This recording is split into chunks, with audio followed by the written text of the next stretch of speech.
Oke, selamat siang teman-teman. Oke, saya mau memberikan cara kerja metrik ya, metrik sistem di Metaforce, yaitu S6 dan S3 ya. Bentar.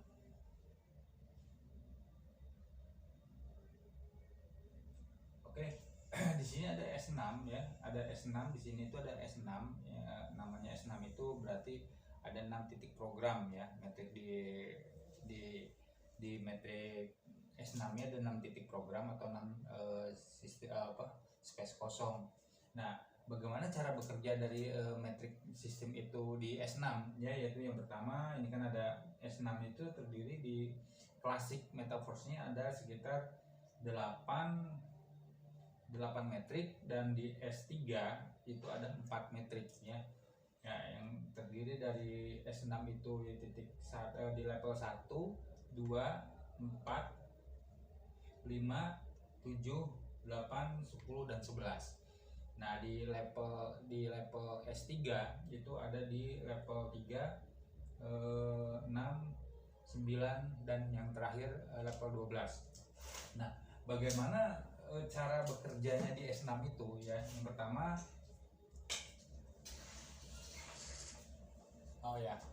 silakan nggak apa-apa, terlambat juga nggak apa-apa, daripada nggak sama sekali. Jadi di S6 ini yang pertama, di titik yang pertama dan kedua ini pasti akan diberikan ke orang lain. Artinya apa? Inilah yang disebut limpahan. Jadi dia akan diberikan ke orang lain, terjadi karena adanya penjualan di metrik orang lain ataupun di upline ya. Makanya ini disebut limpahan. Makanya di titik 1 dan kedua ya, titik 1 dan kedua ini akan dilimpahkan ke orang lain. Nah, titik ketiga, keempat, kelima itu akan diberikan ke wallet kita ya. Nah, titik yang terakhir ini akan terjadi reinvest atau daur ulang, yang mana itu akan diberikan slot kosong dan diberikan juga diberikan metrik kosong lagi ke kita ya, dan akan diberikan bonus ke upline kita karena ID yang kita memakai referral upline kita pasti akan membeli ulang ke upline kita begitu. Nah, apabila ini nanti ini untuk auto upgrade ya, ini ada auto upgrade, kalau di on kan ini akan diambil untuk dana produk untuk pengaktifan dari NFT, salah satu syaratnya gitu. Jadi contohnya begini, ini di S6 ya, ini di S6. Di S6 itu apabila slot level selanjutnya kita belum dibuka, dia akan menyimpan di titik ini ya. Titik berapa ini? 4 dan 5. Ini akan disimpan dana produk untuk apa? Untuk auto upgrade. Jadi untuk dikumpulkan untuk mengumpulkan di level selanjutnya. Seperti itu. Makanya di sini. Tetapi kalau misalkan level ini udah dibuka, level selanjutnya udah dibuka ya, ini nggak akan tersimpan seperti ini. Jadi langsung masuk ke wallet kita. Begitu juga di S3 ya. Di S3. Ini di S3 itu titik pertama dan kedua itu akan diberikan ke wallet kita ya, itu cara kerja di S3-nya, dan yang titik yang terakhir itu akan diberikan akan terjadi reinvest, dan akan membeli metrik ulang kembali ya, jadi dan diberikan nama kita dalam level kosong kembali gitu. Nah, apabila seperti contohnya begini ya, ini titik ini untuk penyimpanan dana produk. Oke. Penyimpanan dana produk. Sebentar.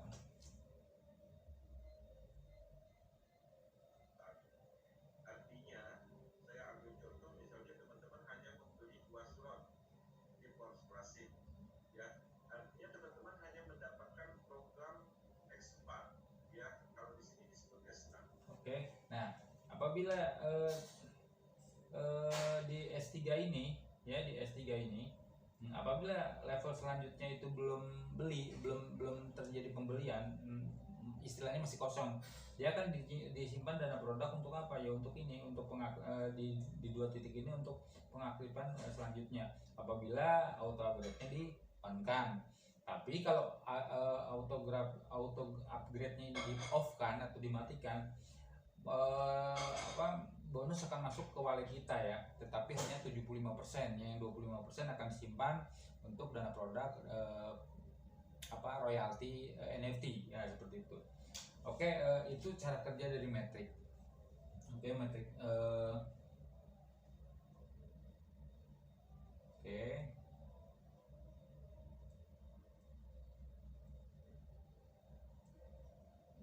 Kerja gitu.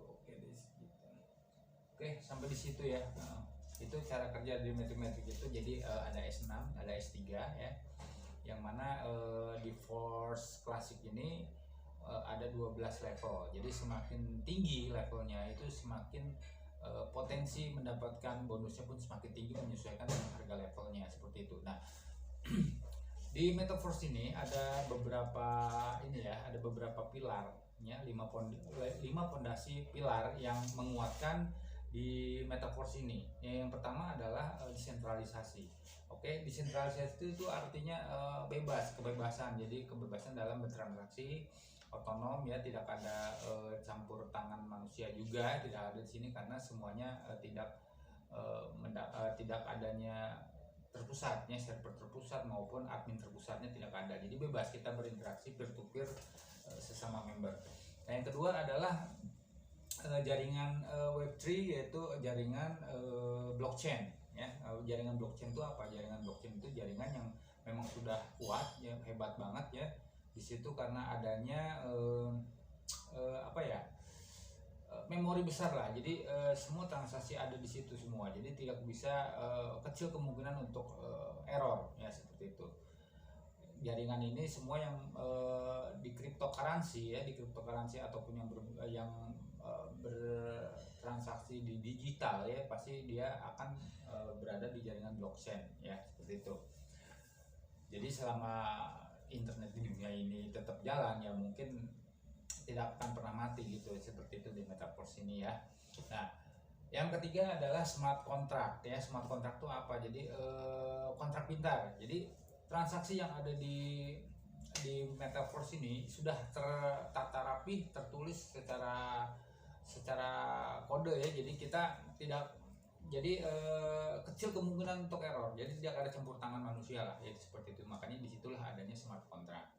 Nah, yang terakhir adalah dApps ya. dApps itu cryptocurrency dulu ya. Cryptocurrency itu adalah aset kripto ya. Jadi koin kripto yang mana di Metaverse ini menghasilkan atau menjaring DAI stablecoin ya, cryptocurrency untuk sebagai bonusnya gitu. Dan yang terakhir adalah dApps, desentralisasi aplikasi. Jadi plafon untuk kita melakukan transaksi itu sendiri di dalam Trust Wallet-nya gitu. Oke. Dari perkembangan di Metaverse ini adalah sebetulnya pemasaran metrik sistem algoritma ya, yang berada di jaringan blockchain yang terdesentralisasi dan tersmart contract, menghasilkan cryptocurrency, seperti itulah ya. Jadi intinya kita menginfokan, memasarkan, memberikan info, meramaikan lah, mengkampanyekan agar semua orang itu tahu bahwa usaha ini adalah anti scam. Anti scam itu artinya tidak ada penipuan di situ. Karena apa? Tidak adanya kontrol terpusat, tidak adanya pengumpulan dananya juga tidak ada, terus tidak ada server terpusatnya. Berbeda dengan bisnis-bisnis yang mempunyai server terpusat maupun ada pengumpulan dana, itu berpotensi untuk scam ya, untuk penipuan. Jadi di Metaverse ini hampir tidak ada kerugiannya di situ ya. Yang ada hanyalah kita rugi kalau tidak mengikuti atau tidak join atau tidak memperjuangkan usaha ini gitu. Saya aja sebagai seorang employer, saya sadar bahwasanya tidak selamanya kita harus bekerja, karena mungkin kita tidak tahu adanya pensiun ya, adanya PHK dan lain-lain sebagainya, itu yang akan menutup finansial kita kan, seperti itu. Nah, bagaimana untuk menanggulangi itu semua ya, dengan cara kita harus menambah income, aset income ya, passive income ya. Jadi membuat aset yang menjadi passive income supaya kita sendiri nantinya ya akan bebas dari finansial juga gitu. Ya minimal kita masih confident ya, masih mempunyai relasi banyak ya, kita untuk lakukan apa namanya bukan pembuatan ya, jadi membentuk aset lah itu sendiri untuk menjadikan itu nanti jadi passive income tapi menjadi active income juga begitu. Intinya seperti itu. Nah, di metaverse ini cara bekerjanya cukup kita iklankan saja ya, kita berikan info segala macam agar orang lain bisa tahu bahwa kita itu sebetulnya niatnya adalah untuk membantu orang lain begitu. Seperti pemrogram daripada metaverse ini adalah si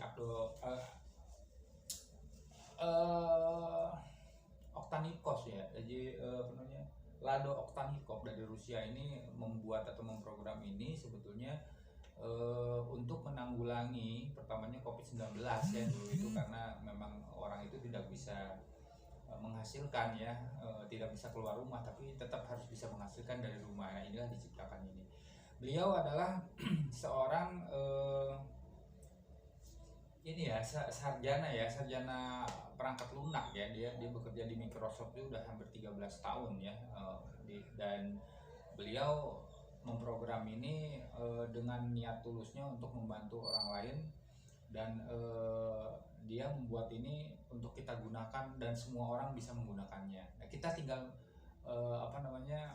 menjalankan saja sebetulnya, tidak perlu harus memikirkan yang lain-lain. Jadi kita cukup apabila kita bergabung atau berjoin di sini ya, kita berarti kita membeli toko ya kan. Nah, yang namanya toko itu kita franchise-kan, kita urus, kita jaga baik-baik supaya itu tetap menghasilkan.